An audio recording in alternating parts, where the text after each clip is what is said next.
오늘은 사순절 첫 번째 주일입니다. 이제 사순절이 지나고 종료주일 오고 또 고난주간 그리고 성금요일 이제 부활절 기독교 절기 중에서 아마 가장 긴 이런 절기를 우리는 시작합니다. 이미 시작을 했죠. 지난주 수요일이 제 수요일이었습니다. 이스라엘 백성들은 특히 구약 성경에 보면은 국가적으로 큰 위기를 맞이하거나 개인적으로 환난을 맞이하거나 그 위기 상황을 벗어나기 좀 쉽지 않을 때, 이럴 때 왕의 모든 백성들이 이제 옷을 베옷을 입고 재를 뿌리면서 하나님 앞에서 통회하면서 기도합니다. 우리는 오늘 아담 이후 인류 역사를 한번 좀 살펴봐야겠습니다. 아담과 하와의 범죄 이후에 그들의 에덴 동산에서 추방된 이후의 삶은 이루 말할 수 없이 황폐해져 있습니다. 고난 가운데 있죠. 죄와 타락으로 점철되어 있습니다. 그것이 무한반복되는 거죠. 여러분, 인류의 역사는 어떤 연극 무대와 같습니다. 아주 침울해요. 우울합니다. 그리고 암울하고 언제 불이 들어올지 몰라요. 근데 인류의 역사가 진행되는 가운데 어느 장면에서 무대를 향해서 모든 조명이 집중이 됩니다. 여러분, 이럴 때가 이 사순절 절기가 아닐까요? 그래서 천주교의 수도사들이라든가 중세교회는 수도사들이 이때 오락을 금지하고 그러면서 금식을 하면서 이 사순절 절기를 보냈습니다. 여러분, 모든 피조물들이 호흡을 멈추고 무대 중앙을 바라보고 있죠. 그것을 집중하고 있습니다. 그 사망으로 말미암아서 생기를 잃은 사람들, 이들에게 어떤 소망을 주기에 충분하죠. 비전을 주기에 충분합니다. 그래서 오늘 마가는 일체 어떤 촉부 이야기라든가 예수 그리스도의 그 조상들 혈통 이야기를 일치하지 않습니다. 그리고 이 마가복음을 접하게 되는 그 청중들은 로마 사람들이에요. 그러니까 이들에게 복잡한 히브리의 어떤 계보, 혈통, 족보 이야기를 일치하지 않습니다. 그러면서 그가 시작한 건 뭐냐? 하나님의 아들 예수 그리스도의 복음의 시작이다, 이렇게 이야기하는 거예요. 그가 무대의 조명을 밝히는데 아주 처음부터 초장부터 충격적인 말씀을 시작을 합니다. 하나님의 아들. 여러분, 그 시대에 얼마나 많은 신들이 있습니까? 근데 이 마가는 그런 신들에게 전혀 관심이 없어요.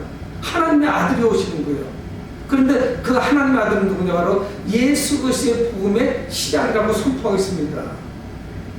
그러니까 이 무대의 주인공은 누구냐? 바로 예수 그리스도죠. 그래서 우리가 서기 몇 년, 이럴 때 우리는 주 몇 년, 주전 몇 년, 예수 그리스도를 통해서 이전과 이후가 완전히 구분되는 거예요. 우리의 삶도 그래요.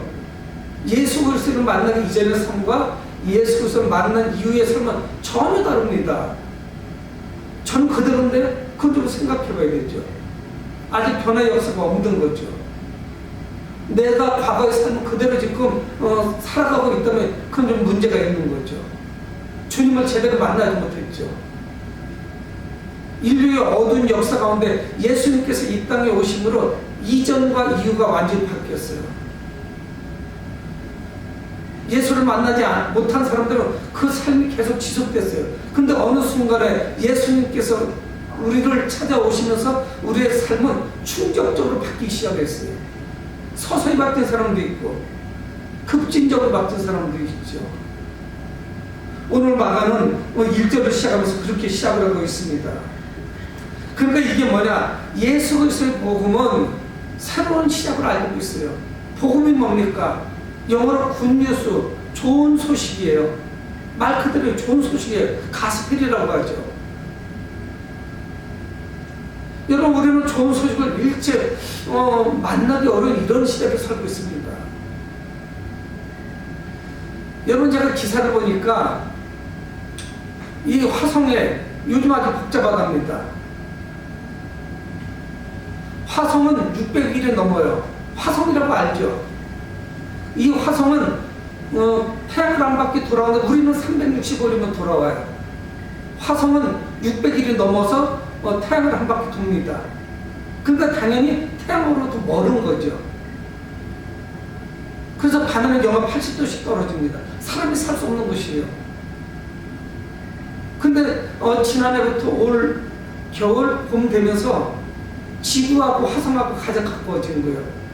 그래서 그쪽을 향해서 인공위성을 쏘아 올리는 거예요. 미국, 러시아, 인도, 중국, 그뿐만이 아니라 아랍에미리트라고 하는 중동에 있는 작은 나라도 쏘아 올렸어요. 위성 자체는 자기 것이 아니지만 빌려가지고 쏘아 올린 거예요. 그래서 착륙하는 것도 있고. 근데 그들의 목적이 뭐냐? 후에 지구가 오염되면은 지구인들을 그쪽으로 이주시키겠다는 거예요. 꿈 같은 얘기죠. 산소도 부족하고 사람이 살 수가 없어요. 이산화탄소가 원체 많아가지고 사람이 거기에 나가서는 순간에 온도가 맞는다고 해도 5분 이상 살기 어렵습니다.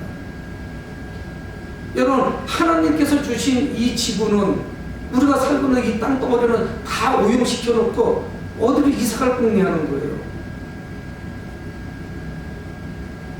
여러분, 어떻게 생각하세요? 하나님께서 아름답게 창조해 주신 이 피조세계는 우리가 다 망쳐놓고 어디 좋은 데 없나? 거기서 또 다시 어디다 놓겠다는 것인지 소망이 없어요. 여러분, 저는 개인적인 생각이지만 담배 피우고 길에 버리는 사람이 제일 밉더라고요. 담배 피는 것까지는 좋아요. 길에다 버리면 그게 다 빗물에 식혀서 더 어디로 갈까요? 바다로 가는 거예요. 하루에 20개 피우고 다 길에다 버린다. 20개를 버리는 거 1년이면 몇 개야? 7,000개가 넘는 쓰레기를 버리는 거예요, 그 사람은. 여러분, 그런데 길에 가면서 담배 피우는 사람은 꽁초를 잘 해가지고 재떨이에 버리던가 자기가 그걸 수거해서 버리는 사람 보셨어요? 여러분, 그보다 더 암담한 그런 시대에 예수 그리스도의 복음이 시작되는 거예요. 좋은 소식이 시작되고 있는 거예요. 우리가 사는 이 시대는 뭐가 그렇게 소망적입니까? 뭐가 그렇게 희망이 있어요? 기쁜 소식이 뭐가 있어요? 근데 굿 뉴스, 하늘로부터 기쁜 소식이 우리에게 다가온 것이죠. 여러분, 하나님의 아들이신 예수 그리스도께서 이 땅에 오셨다는 사건, 이 사실, 이거에서 기쁜 소식이 어디 있습니까? 예수님의 탄생, 예수님의 그 삶, 그리고 예수님께서 십자가에서 죽으신, 그리고 그분의 부활, 여기에서 절정을 이루죠. 여러분, 사순절은 사실은 뭐 기쁘고 뭐 즐겁고 오락을 행하고 막 이런 절기는 좀 아니에요. 경건하게 보내면서 십자가를 묵상하는 절기죠. 근데 그걸로 끝나지 않아요. 예수님께서 고난을 받으시고 십자가에서 죽으시지만 그 마지막에는 부활이 있다는 사실이에요. 이런 절기를 우리는 살아가고 있는 것입니다. 예수 그리스도는 누구십니까? 인류의 오래된 문제, 캐캐 묵은 문제, 인류의 수원, 인류의 숙제, 그 누구도 해결하지 못한 문제, 그게 뭐예요? 죽음이라는 문제예요. 여러분, 세상은 교회를 이렇게 저렇게 여러 가지 방법으로 자기가 보고 느낀 대로 소경이 코끼리를 만들어서 자기 느낀대로 이야기한 거지, 그렇게 교회에 대해서 이야기를 해요. 그러나 주로 교회에서 일어나고 있는 좋지 못한 역기능들을 이야기해요. 그건 전적으로 목사의 책임이고 성도들의 책임이죠. 교회에 무슨 문제가 있어요? 근데 더 중요한 사실을 그들은 놓치고 있습니다. 그게 뭐냐? 교회만이 생명이 있는 거예요. 생명보다 중요한 게 뭐가 있어요? 아무 소용이 없는 것이죠. 여러분, 이 예수 그리스도야말로 이 예수님 자신이 복음이십니다. 예수님 자신이 기쁜 소식이에요. 그분의 메시지, 그분의 말씀이 기쁜 소식이에요. 복음이란 말이에요. 여러분, 그래서 그 근거로 이 마가는 2절과 3절에서 구약 성경에 나오는 선지자의 말씀을 인용을 합니다. 근데 마가는 이렇게 시작을 해요. 2절에서 선지자 이사야 그래 보라, 내가 내 사자를 내 앞에 보내노니 그가 내 일을 준비하리라. 그러면서 3절에도 구약 성경을 인용해서 말씀하는데 이거는 다 이사야의 말씀은 아니에요. 근데 2절에 나오는 말씀은 말라기 선지자의 말씀이에요. 구약의 마지막 성경이죠. 그리고 3절은 이사야의 말씀이 맞아요. 근데 큰 맥락에서 이사야는 구약의 아주 위대한 선지자 중 한 명입니다. 특별히 이사야는 메시아의 오심 가장 많이 예언을 했어요. 메시아가 오실 것이다. 근데 그 메시아는 고난받는 쪽으로 오실 것이다. 이스라엘 백성들은 이해하기 어렵죠. 아니 메시아가 우리를 구할 분이 오는데 고난받는다는 거하고 매치 연결이 안 되는 거예요. 이게 뭐 이상해. 안 맞아. 우리의 구세주로 메시아로 오실 분이면은 그분은 개선자와 같이 오셔야 되잖아요. 근데 그분이 고난을 받는다? 이거 이해할 수가 없죠. 그래서 이 이사야는 특별히 메시아의 오심과 그분의 사역에 대해서 계속 예언을 했습니다. 그래서 그분은 어떤 일을 하느냐, 2절 하반절에 나온 것 같이 내 길을 준비하리라. 그 이전엔 누군가가 와서 사자가 와서 그 길을 준비하게 될 거예요. 그냥 갑자기 나타나진 않아요. 메시아가 오기 전에 누군가가 오게 될 거예요. 말라기도 예언하고 말라기는 엘리야가 올 것이다 이렇게 이야기해요. 그와 사역이 비슷하죠. 3절에 보면 광야에 외친 자의 소리가 있어 이르되 너희는 주의 길을 준비하라, 그의 오실 길을 곱게 하라. 다 말씀한 게 뭐냐면 준비하라는 거예요. 그분이 오실 길을 준비하라는 거예요. 메시아가 오실 길을 준비하라는 거예요. 여러분 성탄절을 통해서 예수 그리스도께서는 오셨지만 그분의 삶 전체를 우리는 아울러서 봐야 됩니다. 어떤 한순간만 보셔서는 안 돼요.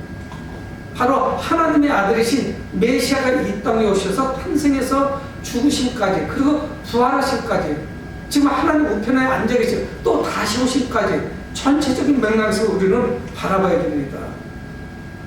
예수 그리스도 그분은 과연 누군지 우리가 여러분 이 생명에 대해서 안다면 교회가 무슨 잡담 지역적인 거 그런 거 가지고 교회가 세상으로부터 이런저런 이야기를 듣겠습니까? 그렇지 않겠어요? 여러분 호스피스 병동에 오늘 내일 돌아갔을 것 같은 분에게 뭔 얘기가 필요하겠어요? 우리가 아직 죽지 않아서 그렇죠.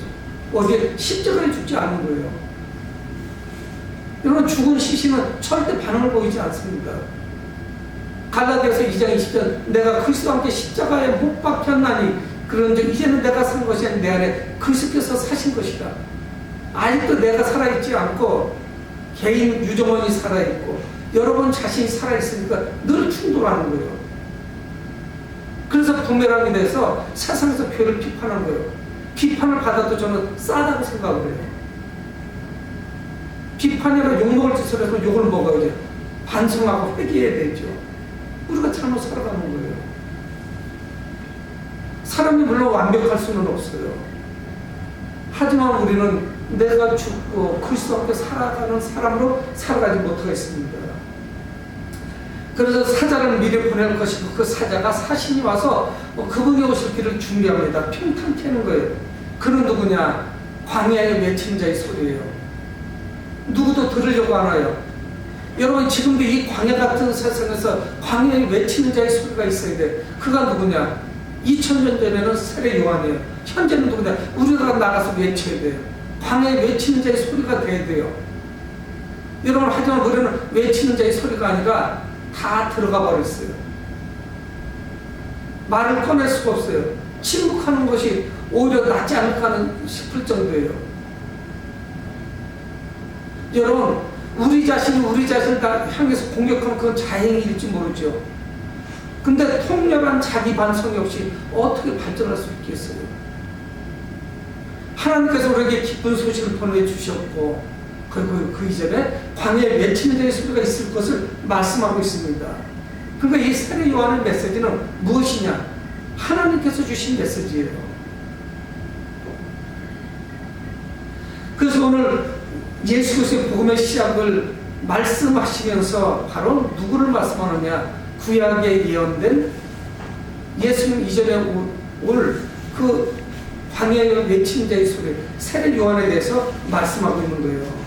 여러분, 이사야 40장 3절에 외치는 자의 소리가 이르되 너희는 광야에서 여호와의 길을 예비하라. 사막에서 우리 하나님의 도로를 평탄하게 하라.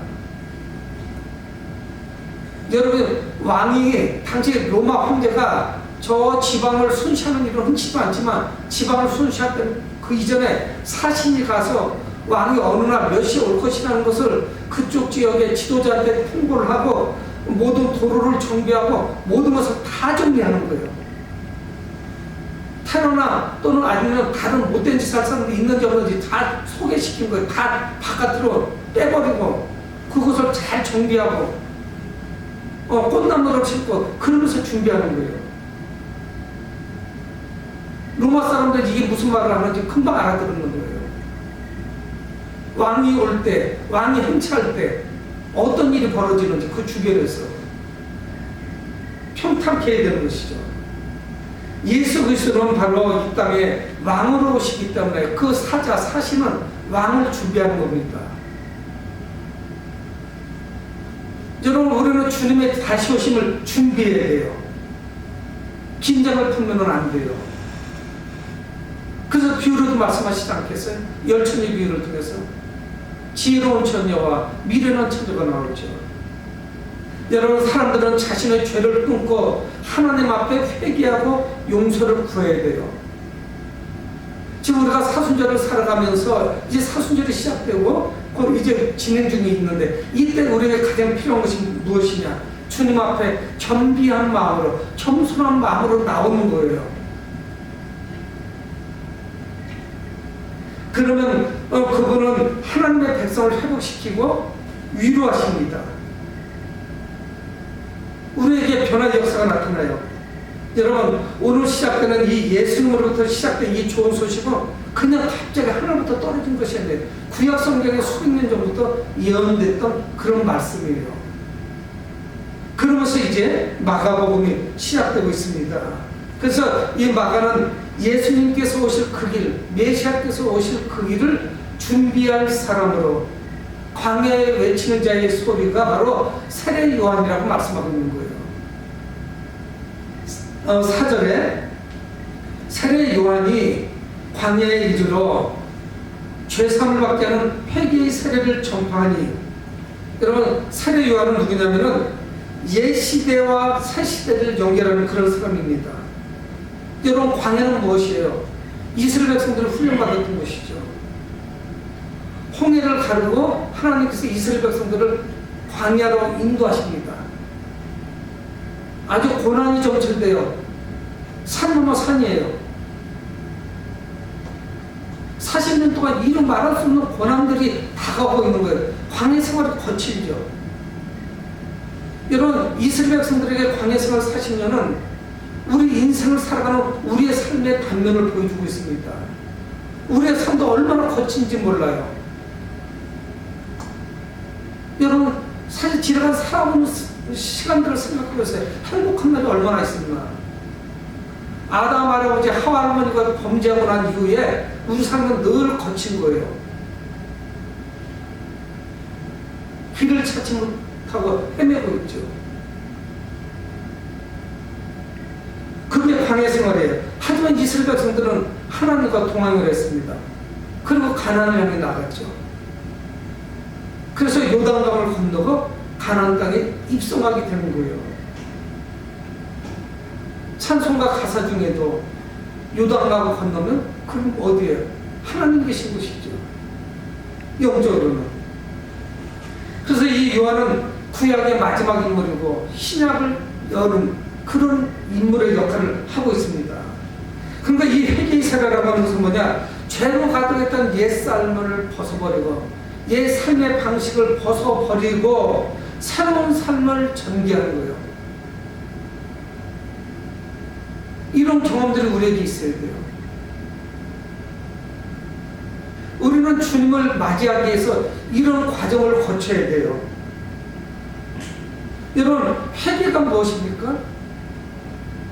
회개라고 하는 것은 구약 성경과 신약 성경이 약간 단어가 달라요. 이스라엘 백성들에게는 회개라고 하는 단어는 없어요.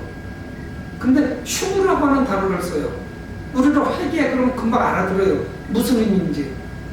근데 구약 성경에 우리가 이야기하는 회개라고 하는 단어는 사실 회개라는 단어가 아니고 휴무라는 단어인데 그거는 돌아온다는 뜻이에요. 죄를 향해서 가고 있던 내가 죄로부터 돌아서서 하나님을 향하는 것, 방향을 잡아야 돼요. 돌아서긴 섰는데 계속 거기 머물러 있으면 그건 회개가 아닙니다. 세례 요한은 예수님 이전에 이미 와서 회개의 세례를 선포했다는 거예요. 마가는 그 세례 요한을 그렇게 소개하고 있습니다. 우리는 모든 죄로부터 돌아서서 주님을 맞이할 준비를 해야 돼요. 하나님께로 돌아서야 돼요. 그리고 다시 죄로는 돌아가지 않아야 되는 거예요. 그거는 회개가 아닙니다. 왔다 갔다 하면 그거는 제대로 하지 못한 거예요. 이중적인 거예요.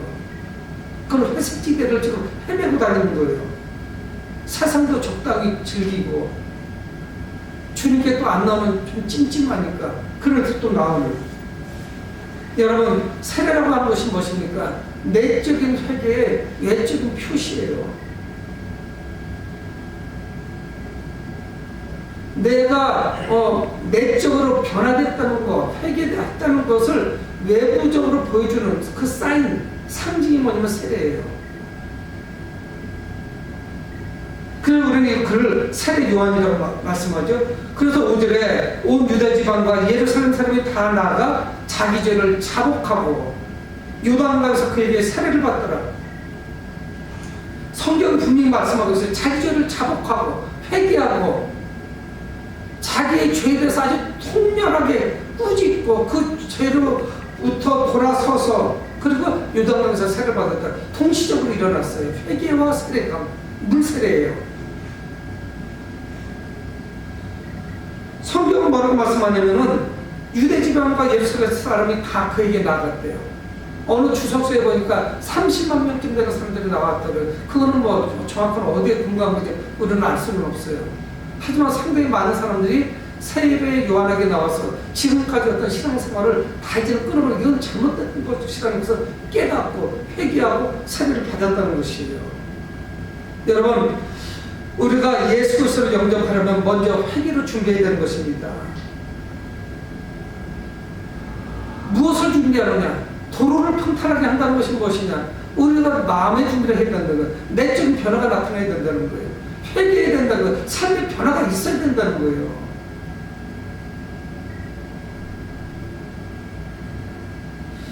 여러분은 참 심각하죠. 예수를 믿은 지 몇 년인데, 예수를 믿은 지 5년인데, 아니면 10년인데, 30년이 넘었는데, 모태신앙인데, 내가 목사인데, 여러분, 한국교회를 지금 보면은 이 사람이 정말 회개하고 주님 앞에 나온 사람인지, 자기 죄를 자복한 사람인지, 고개가 갸우뚱거려지잖아요. 여러분들도 저를 향해서 그렇게 생각하실 수 있을 거고요. 이 사람이 정말 장로 맞아? 권사가 맞아? 집사가 맞아? 물가가 오르면 인플레라고 하는데 교회 직분도 인플레돼서 실력 없는 목사, 장로, 권사, 집사만 양산하고 있는 것은 아닌지, 신학교에서 3년간 없는 그 신학생들만 양산하고 있는 것은 아닌지 우리는 깨닫게 돼요. 자기를 살펴보게 되는 거예요. 여러분, 이 세례 요한은 광야에서 청비란 삶을 살았습니다. 그래서 6절에 보면은 요한은 낙타 털옷을 입고 사치 부리지 않았던 거예요. 허리에 가죽띠를 띠고 메뚜기와 석청을 먹었더라. 자연적인 것만 섭취한 거예요. 아주 청비란 삶을 살아가고 있는 거예요. 그러니까 그는 자기가 선포하는 그 메시지대로 말씀대로 삶으로 살아가는 거예요. 여러분, 이 시대에 필요한 게 이게 아닐까요? 말로만 풍년이 아니라 말씀만 넘치는 걸 범람하는 것이 아니라 그 말씀대로 내가 살아가는 거, 이게 얼마나 중요해요? 내가 말한 대로는 좀 살아줘야 되지 않겠어요? 자기가 말하는 대로는. 그런데 이중적으로 나는 그렇게 못 살면서 복음을 전하려고 하니 안 먹히죠. 내가 내 남편을 잘 섬기지도 못하면서 교회 가자고 하니 남편이 오려고 안 하죠. 내가 잘 못 섬기면 아내한테 잘 따뜻하게 사랑하지 못하면서 교회 가자고 하니까 아내가 안 오죠. 이웃도 역시 마찬가지 아니겠어요? 여러분, 사람이, 저도 역시 똑같은 사람이지만 내가 말한 대로 설교한 대로 제가 못 살아가는 거예요. 그게 얼마나 힘든지 몰라요. 충청도 말로 배가 나요.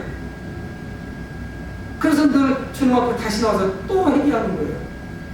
그거를 또 내는 거예요. 똑같은 짓을 자꾸만 반복하는 거예요. 얼마나 어려운지 모르겠어요. 근데 이 세례 요한은 예수 그리스도의 오심을 삶으로 살아갑니다. 그 준비하는 사람으로서 합당한 삶을 살아가고 있는 거, 모범을 보이고 있는 거예요.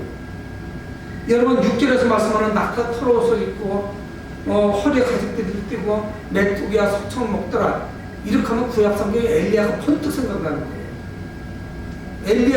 엘리야라고 하는 선지자하고 어쩌면 그 외모도 비슷한지 몰라요. 얼굴만 다르고 하는 행동이나 복장하고 있는 것이. 그러니까 말라기 선지자는 엘리야가 올 것이라는 것을 이야기를 했죠. 말씀했죠. 예언했단 말이에요. 메시아가 오기 직전에. 여러분, 우리 그리스도인들에게 사실 세례 요한과 같은 그런 사명감이 있습니다. 우리가 정말 하는 말씀대로 잘 살지 못하지만 우리에게도 이 세례 요한과 같은 그런 사명이 있어요. 그래서 세상에 나가서 메시지를 선포하죠. 예수님께서 다시 오심을 준비시킨 거예요. 우리 대단히 중요한 사람들이에요. 2000년 전에는 그 역할을 세례 요한이 감당했는데 이 시대는 누구냐? 저나 여러분들 모두가 이거를 감당을 해야 되는 거예요. 세상 사람들을 준비시킨 거. 지금 예수님의 초림이 아니지, 첫 번째 오시는 게 아니죠. 이미 오셨는데 다시 오신다고 했으니까 그들을 깨워야 되죠. 잠자다가 일어나야 되죠. 충신이 번쩍 드는 말씀이에요. 우리 인생이 너무 짧은 거예요. 어둠에 휩싸인 그런 삶을 계속적으로 우리가 살아갈 수는 없습니다. 이제 그걸 탈피해야 돼요. 성숙해져야 된다는 이야기죠. 그러면서 이 세례 요한이 준비하는 분, 세례 요한의 뒤에 오실 그분이 누군지를 7절, 8절에서 말씀하고 있습니다. 그가 전파해 가는데, 누가? 세례 요한이 전파하는 메시지는 딱 하나예요. 자기를 광고하는 게 아닙니다. 세례 요한은 이때 인기가 최절정이었어요. 비록 회개의 세례를 전파하지만은 수많은 사람들이 다 자기한테 몰려오는 거예요. 인기가 얼마나 좋은지 몰라요. 그런데 그는 겸손하게 정성을 다해서 그분을 기다리는 거예요. 누구? 메시아. 예수 그리스도를 기다리는 거예요. 그분을 맞이할 준비를 하는 거예요. 그는 뭐를 선포했느냐? 7절에 읽어보면은 그가 전파이르되 나보다 능력 많으신 이가 내 뒤에 오시나니. 나는 엑스트라예요. 아무것도 아니야. 조연도 안 되는 거예요. 내 뒤에 능력 많으신 분이 오시는데 나는 굽혀 그의 신발끈을 풀기도 감당하지 못하겠노라. 나는 무릎을 꿇고 그분의 신발끈을 묶거나 풀어줄 만한 능력도 안 된다는 거예요. 여러분, 이스라엘 백성들은 뭐를 신으면 우리같이 이런 뚜껑이 발등이 덮인 신발이 아닙니다. 샌들 생각하시면 돼요. 가죽으로 만든 신발에 샌들이에요. 그게 가죽으로 묶는 거예요. 그래서 발에서 벗겨지지 않도록 하는 거예요. 신발은 언제 좋은 거 신었어요. 그러니까 돌아다니다 보면은 발이 엉망진창이죠. 먼지에 땀에 얼룩질 수밖에 없어요. 그래서 그들은 나갔다 들어오면 그래서 세족시키는 거예요. 발을 닦아주는 거예요. 손님들이 오면 발을 닦아주는 거죠. 그 예의를 취하는 거예요. 근데 세례 요한은 뭐라고 말씀하느냐? 내 뒤에 오신 분은 능력이 많으신 분인데 나는 그를 굽혀서 허리를 굽히고 그분의 신발끈도 감당하지 못한다는 거예요. 예전 성경에 신들매라고 되어 있죠. 신들매. 신발끈을 만질 자격조차가 없다는 거예요. 자기는요. 그 꼬랑내나는 발도 만질 수 없다는 거예요. 그러니까 이 사례요는 누구냐? 그분이 오신다는 것을 알리는 전령에 지나지 않아요. 전령. 군대 갔다 온 사람들은 알거든요. 중요한 서류를 편지를 붙이지 않아요. 직접 사람이 가서 전달해요. 옛날은 더 했죠. 통신 수단이 없으니까. 갖다 주고 오는 거예요. 문서를 수납해서 갖다 주고 서로 주고받고 이거를 하는 사람이 전령이죠. 그 세례 요한은 그저 주님이 오신다는 것을 알리는 전령, 그 역할을 하는 거예요. 오직 초점은 무엇이냐? 무대의 조명은 모두 주님을 향해 있는 거예요. 메시아를 향해서. 세례 요한은 누구냐? 우리는 누구냐면 그 주인공이신 메시아를 맞이하기 위해서 조명등을 붙잡고 있는 사람이에요. 그래서 큐 하면은 그때 조명등을 탁 켜면 돼요. 그분을 향해서. 큐 사인 떨어지면 이제 시작되는 거예요. 연극이 시작되거나 영화를 찍기 시작하는 거예요. 세례 요한은 우리는 그런 역할을 감당하는 것이죠. 이 세례 요한은 요한복음 3장 30절에 그렇게 말씀합니다. 그는 흥하여야 있고 나는 쇠하여야 하리라. 이 이야기는 뭐냐면 그분은 잘 돼야 되고 나는 망해야 된다. 이렇게 이야기하는 거예요. 누가? 세례 요한이.